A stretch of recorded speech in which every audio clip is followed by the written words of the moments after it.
The ceremonial blade pressed against Marcus Cole's throat, and he didn't flinch. 300 Veth'kari nobles watched in absolute silence as the High Arbiter pronounced his fate.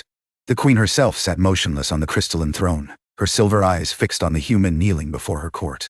The human delegation has violated the third protocol of sacred exchange, the Arbiter declared, his voice echoing through the chamber of living stone. By entering the Dream Sanctum without authorization, this one has committed an offense punishable by severance. Marcus kept his breathing steady. He hadn't entered the Dream Sanctum by choice. He'd been pushed, literally shoved through the membrane-like entrance by Ambassador Chen's panicked retreat when the alarm sounded. But explaining that would mean accusing his superior, and the Veth'kari didn't accept blame-shifting as defense. "Does the human speak for itself?" the Arbiter asked, a formality more than an invitation. "I do." Marcus raised his head, meeting the Queen's gaze directly. A ripple of shock passed through the assembly. Commoners didn't look upon royalty. "I accept responsibility for my presence in the sanctum. I do not accept that my presence caused harm." The Arbiter's mandibles clicked in displeasure. "You do not accept. The sanctum is sacred. Your contaminated mind. My mind touched nothing." Marcus spoke clearly, without aggression. "I stood inside for 11 seconds before the guards removed me. I made no attempt to connect, to intrude, or to steal. If your sanctum is so fragile that a confused human standing still can damage it, then perhaps it was already broken." Silence. The kind of silence that preceded executions. Queen Syvethra finally moved, raising one slender hand. The blade withdrew from Marcus's throat. "You speak boldly for someone kneeling," she said. Her voice was layered, harmonic, like three people speaking in perfect unison. "Most humans beg. I've found that begging rarely changes outcomes, Majesty. Only dignity. And if I order your death regardless of your dignity." Marcus allowed himself a small, tired smile. "Then I'll die knowing I didn't grovel. That matters to me. I don't expect it to matter to you." The Queen rose from her throne and descended the 7 steps to the main floor. The nobles parted before her like water before a blade.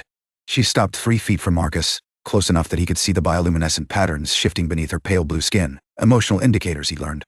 Right now they pulsed with something he couldn't identify. "You were in the sanctum for 11 seconds, she said quietly. "Yet, I felt your mind for much longer." Marcus frowned. "I don't understand." "No, you wouldn't." She turned to the Arbiter. "This human will not be severed. He will remain in the palace under my observation until I determine the extent of his contamination." "Majesty!" A noble stepped forward. Lord Kethvar, Marcus recognized, one of the Queen's primary advisors. "This is unprecedented.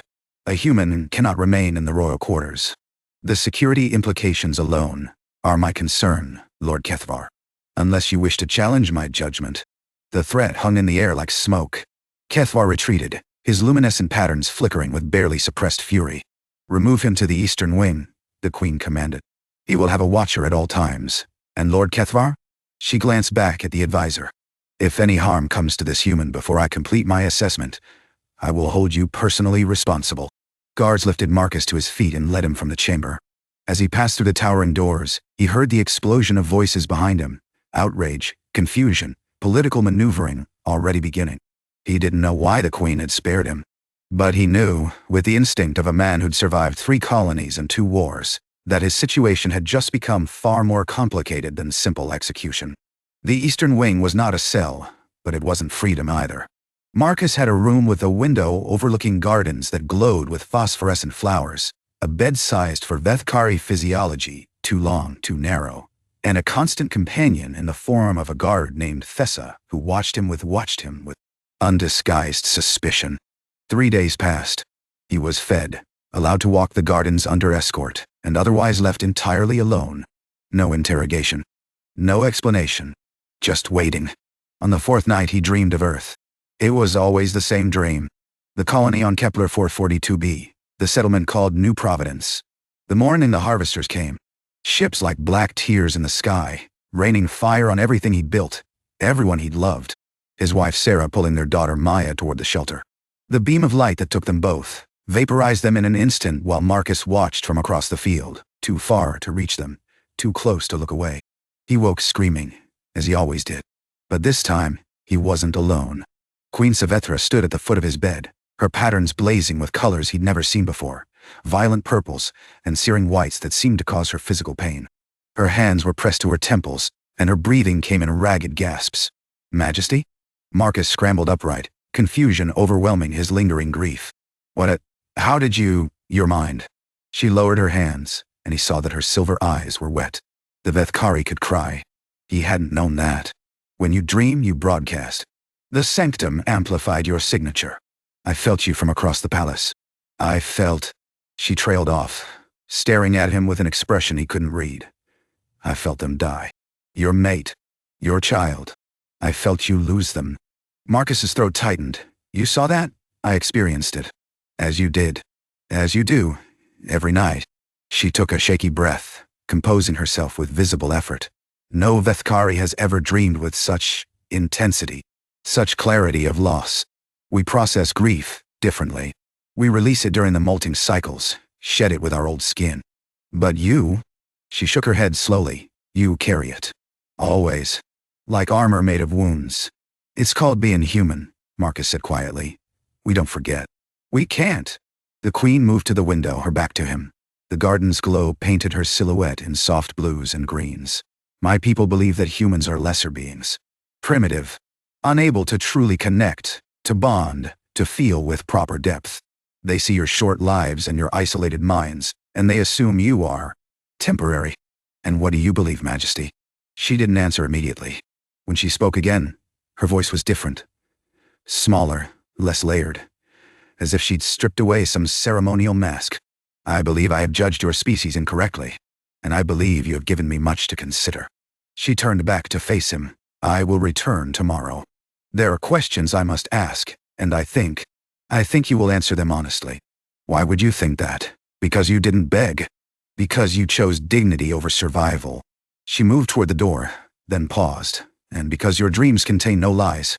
Only pain, and love, and the terrible weight of remembering. These are not the dreams of a shallow creature, Marcus Cole. She was gone before he could respond. The queen returned the following evening, and every evening after. At first, their conversations were careful, circling. She asked about human grief rituals, about memory, about the persistence of love after death. He answered as honestly as he could, though some questions had no real answers. Why do you keep their images? She asked on the 5th night, examining the small holographic projector he'd been allowed to keep. His only personal possession from Earth. Sarah and Maya smiled out at him, frozen in a moment of happiness on a beach that no longer existed. Because forgetting feels like betraying them, he said. If I stop remembering, it's like they never existed at all. But the remembering causes you pain. Yes. Then why? Because the pain proves it was real. He took the projector back gently, letting his fingers trace the edges. The love was real. The loss was real. If I could forget, if it stopped hurting, then what did any of it mean? They deserve to be mourned. They deserve for someone to carry them. Syvethra was quiet for a long moment. We have a saying among my people. The river does not weep for the stones it carries. It means that burdens should be released, not cherished. And what happens to the stones when the river lets them go? They sink. They settle. They become part of the riverbed. Exactly. Marcus met her eyes. They're still there. The river just pretends they're not. Something shifted in her expression. A crack in the ceremonial composure she wore like a second skin. You think we are pretending? That our molting is merely denial? I think grief doesn't disappear, just because you change the container it's stored in. He set the projector on the table between them. But I'm not a Veth'kari. Maybe your way works for your people. I'm just telling you why my way works for me. She studied him for a long moment, her patterns shifting through colors he was beginning to recognize. Curiosity, discomfort, something that might have been respect. You are not what I expected, Marcus Cole. What did you expect? A primitive. A creature of appetites and aggression, barely capable of complex thought. That is how humans are portrayed in our educational materials. She folded her hands in her lap. A gesture he'd learned indicated vulnerability. I'm beginning to suspect those materials were curated to serve political purposes rather than truth. Why would your government want you to think humans are primitive? Because if we are superior, we need not consider you equals. We need not feel guilt over the treaties that disadvantage your colonies, or the trade agreements that exploit your resources, or the alliance structures that exclude you from meaningful power. She paused. It is easier to rule over beings you believe are less than you. Marcus raised an eyebrow.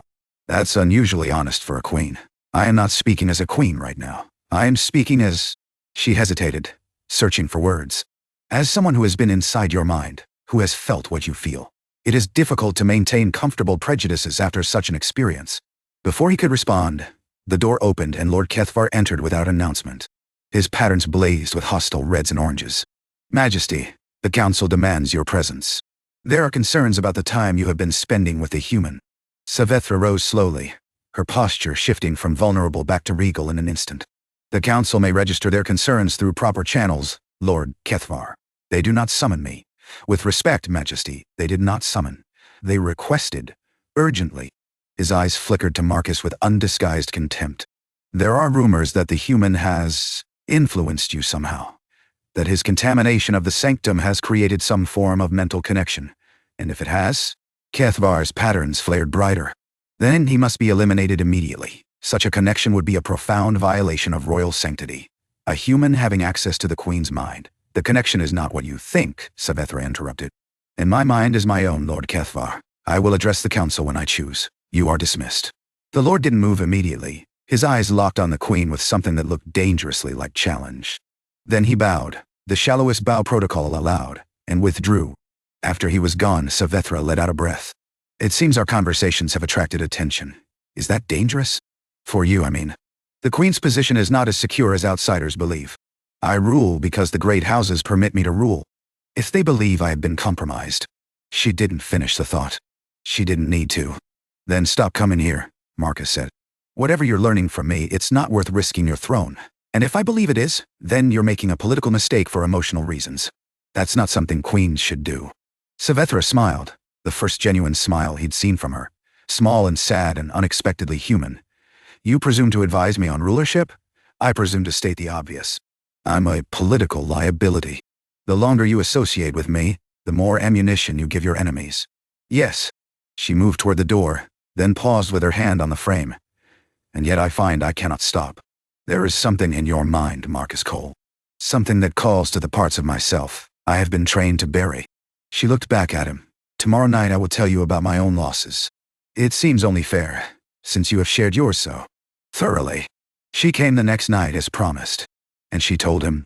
The Veth'kari didn't have marriage in the human sense, but they had bonding, a deep mental and emotional connection that linked two individuals permanently. Syvethra had been bonded once in her youth to a noble named Kalen who had been everything she was not. Warm, spontaneous, politically naive. He believed in the old ways, she said, her voice distant. The idea that rulers should serve rather than command. He wanted to reform the council, to give voice to the lower castes. It was dangerous idealism. What happened to him? The same thing that happens to all dangerous idealists. He was declared a traitor. Executed publicly, as a lesson. Her patterns had gone dim, almost gray. I was forced to watch.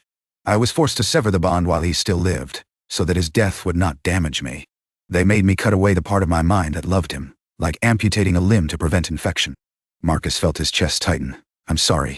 Do not be sorry. I survived. I became what they needed me to be, cold, calculating, loyal to tradition. I buried Kalen so deep that I could function, could rule, could pretend to be whole. She looked at him with eyes that had seen too much. And then you stumbled into the sanctum, and your grief poured into me like fire, and I felt everything. Not just your loss. My own. All the losses I had suppressed for decades, flooding back because your mind gave them permission to exist. That's why you spared me. Not curiosity. Not politics. No. I spared you because when I felt your pain, I remembered how to feel my own. She reached out and touched his hand. The first physical contact they'd had. Her skin was cool, smooth, almost metallic. You terrified me, Marcus Cole. Your dreams were a mirror I had spent my entire reign avoiding. He turned his hand over, letting her fingers rest against his palm. And now? Now I'm not certain what I feel. Only that I do not wish to stop feeling it. The assassination attempt came a week later. Marcus woke to the sound of his door being forced open, and by the time he was fully conscious, there were 3 Veth'kari warriors in his room with weapons drawn. Not guards. Their armor was unmarked, their faces covered. He rolled off the bed as the first blade struck where his head had been. The second attacker caught him across the arm, a shallow cut that burned like fire, before he managed to throw a chair and buy himself 3 seconds of distance. 3 seconds wasn't enough. The third warrior was already behind him, blade rising for the killing stroke. The wall exploded inward. Thessa, his constant watcher, who he'd assumed hated him, came through the breach with a weapon that discharged something like concentrated lightning. 2 of the assassins went down instantly. The third turned to face this new threat, which gave Marcus the opening he needed to grab the fallen blade and drive it through the gap in the warrior's armor. The assassin collapsed. Silence fell. "You're injured," Tessa said flatly, nodding at his arm. "You saved my life. The Queen ordered me to protect you. I follow orders." But something in her patterns flickered, not quite warm but no longer actively hostile. "We must move. If they sent 3, they may have sent more." They made it halfway to the Queen's chambers before the alarms began. More attackers appeared in the corridors, not coming from Marcus but spreading throughout the palace. This wasn't just an assassination. This was a coup. "The council," Tessa breathed. "Kethvar has made his move." They found Syvethra in her private garden, surrounded by 6 loyal guards and holding a wound in her side that leaked silver blood. Her patterns were dim but still pulsing, alive but badly hurt. "Marcus." She reached for him as he approached, her fingers finding his despite the chaos around them.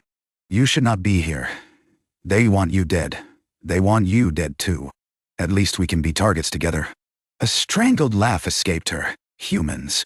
You just even now. Especially now." He helped support her weight as the guards formed a defensive perimeter.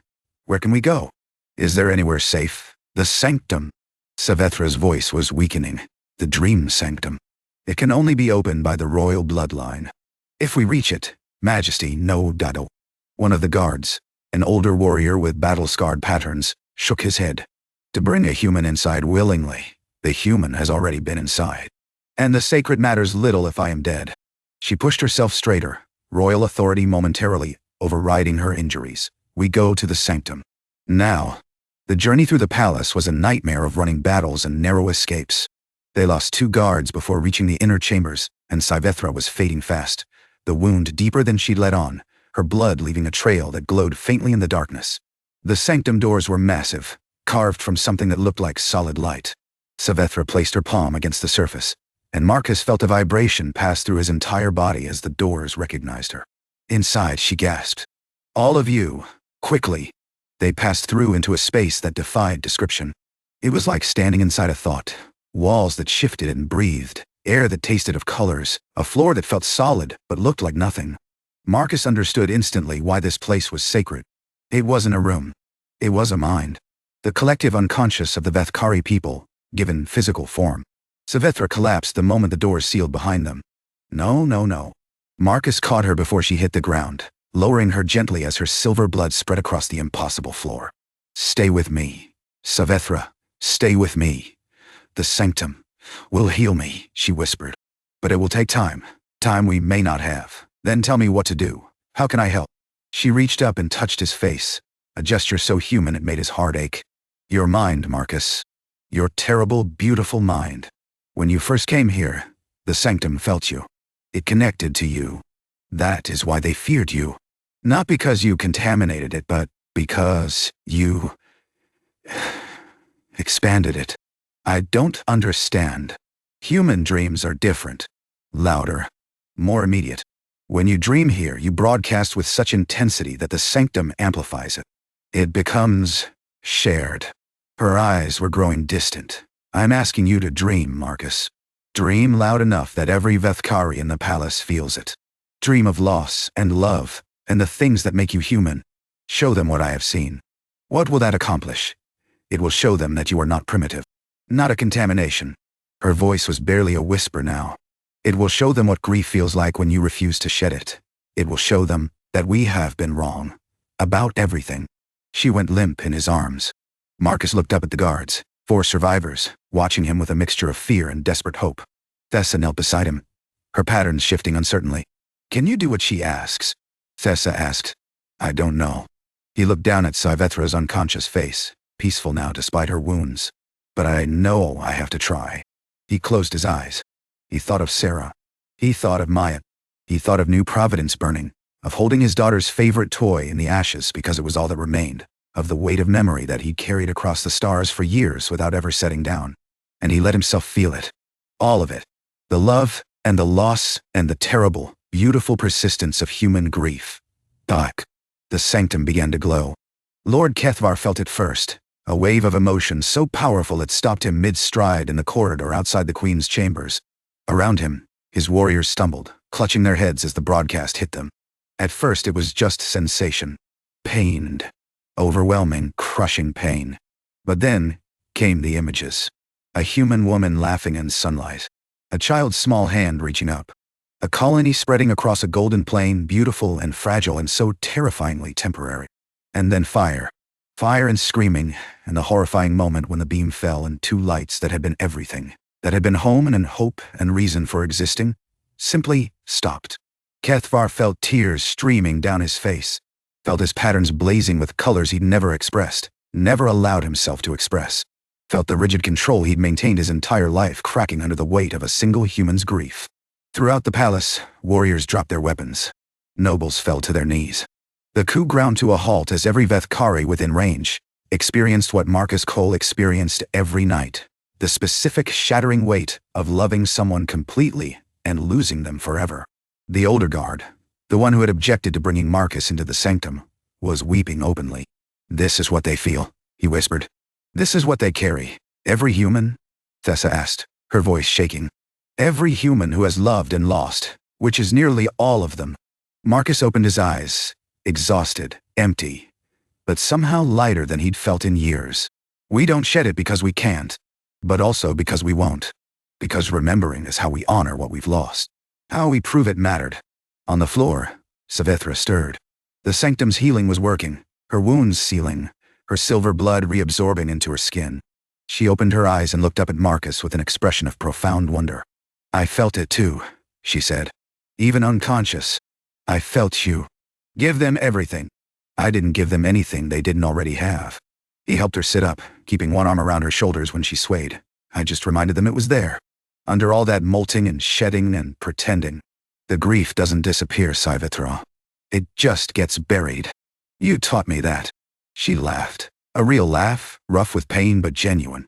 "I taught you. Your people. Your sacred rituals of release. All that training to let go, to move past, to become someone new." He shook his head. "It only works if you've never really connected. If you've never loved so deeply that the loss of it breaks something permanent. Once you have, there's no shedding it. You just pretend better. And you showed them they've been pretending. I showed them what honesty looks like. What it costs." He met her eyes. "What it's worth." The coup collapsed within the hour. Syvethra and his conspirators, stripped of their emotional armor, proved incapable of continuing the violence. Many simply surrendered, overwhelmed by the revelation that their entire cultural understanding of human limitations and their own emotional suppression had been built on comfortable lies. Marcus sat with Syvethra in the sanctum as her advisors came and went, bringing reports of the aftermath. The council was in chaos. The great houses were demanding answers. Everything the Veth'kari had believed about humans, about themselves, about the proper management of grief and connection, had been thrown into question by a single devastating broadcast. "They're calling it the awakening," Thessa reported during one such visit. "The common people are saying that the humans showed them how to feel.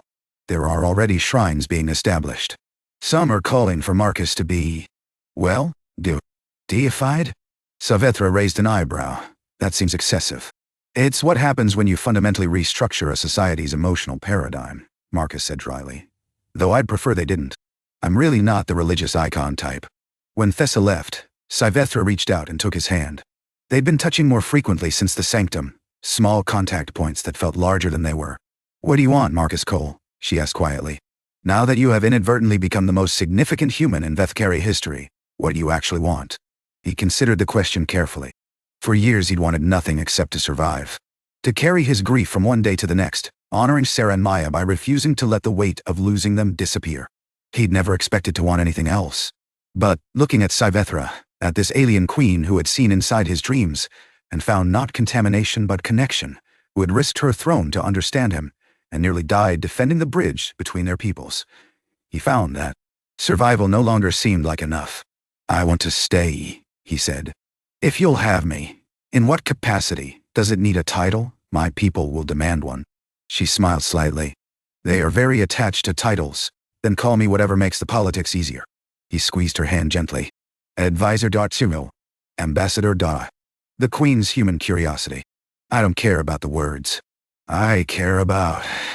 He paused. searching for the right way to express something that felt too large for language. I care about the fact that you're the first person in 5 years who's made me want to build something new. Not to replace what I lost, nothing can do that. But to add to it. To prove that the heart can hold grief and hope at the same time. Syvethra was quiet for a long moment. Her patterns shifted through a complex sequence of colors, emotions she would once have suppressed, now allowed to surface openly. I have been alone since Kaelin died, she said finally. I severed the bond to survive, and then I convinced myself that survival was enough. That feeling anything would be weakness, would be dangerous, would make me vulnerable to the same forces that took him from me. She looked at their joined hands, at the contrast of her blue-silver skin against his warm brown. Your dreams terrified me, Marcus. They showed me everything I had locked away, my own losses, my own capacity for love and devastation. I wanted to hate you for forcing me to feel again. And now, I understand what the terror was really telling me. She raised her other hand to his face, tracing the lines of his jaw with cool, gentle fingers. It was not fear of your grief. It was fear of my own.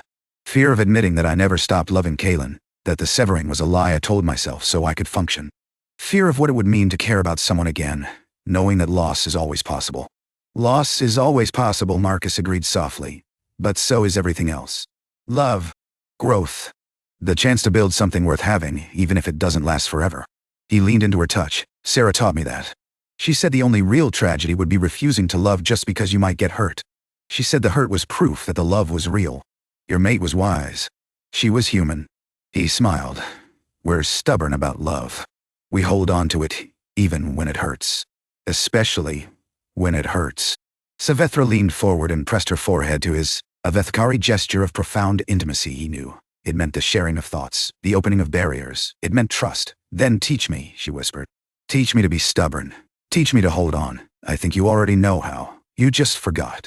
He brought his hands up to cradle her face, marveling at how natural it felt. All right. We'll remember together. The formal announcement came 3 weeks later. Queen Syvethra addressed the assembled great houses and council with Marcus at her side, declaring him her bonded partner and the first human to hold official standing in the Veth'kari Court. The political implications were enormous. Alliances shifted overnight. Treaties were renegotiated. The careful balance of power that had kept humans marginalized for decades began to tip towards something more equitable. But the greater change was cultural. The awakening had shown the Veth'kari that their vaunted emotional control was not superiority, but avoidance, that the humans they dismissed as primitive were actually facing, with terrible courage, a weight of feeling that the Veth'kari had been trained to bury and deny. Some resisted the new understanding. Old prejudices died hard, and there were factions that viewed Marcus as a corrupting influence rather than a bridge between species. But they were increasingly outnumbered by those who had felt the broadcast, who had experienced the depth of human connection, and found it not contaminating but clarifying. On the night of the formal bonding ceremony, a hybrid ritual combining Veth'kari tradition with human elements, Marcus had requested. Syvethra found him standing on the balcony of their shared chambers, looking up at unfamiliar stars. Having second thoughts, she asked, slipping her arm through his. Thirds and fourths, actually. He smiled to soften the words. Not about us. About whether I deserve this. Whether Sarah would approve. What would she say if she could see you now? Marcus was quiet for a moment, calling up memories that no longer felt like wounds. She'd say that happiness isn't betrayal. That loving again doesn't mean loving less. That the heart expands to hold new people without letting go of the old ones. He blinked against the sudden sting in his eyes. She'd tell me to stop being an idiot and enjoy the fact that I found someone extraordinary. She sounds wonderful. She was. He turned to face Syvethra fully. And so are you. Different wonderful, but no less real. She kissed him then. A human gesture she'd been practicing. Strange to Veth'kari physiology, but mastered with characteristic determination. When they parted, her patterns were glowing with colors he now knew intimately. Love, joy, a fierce protectiveness that matched his own. The alien queen can see dreams, she murmured. Yours terrified me until I saw myself in them, and now I see us both. Together, building something new from the pieces of what we lost. She took his hand and led him back inside, toward the ceremony waiting below, toward the future they would create from grief transformed into hope. Ready?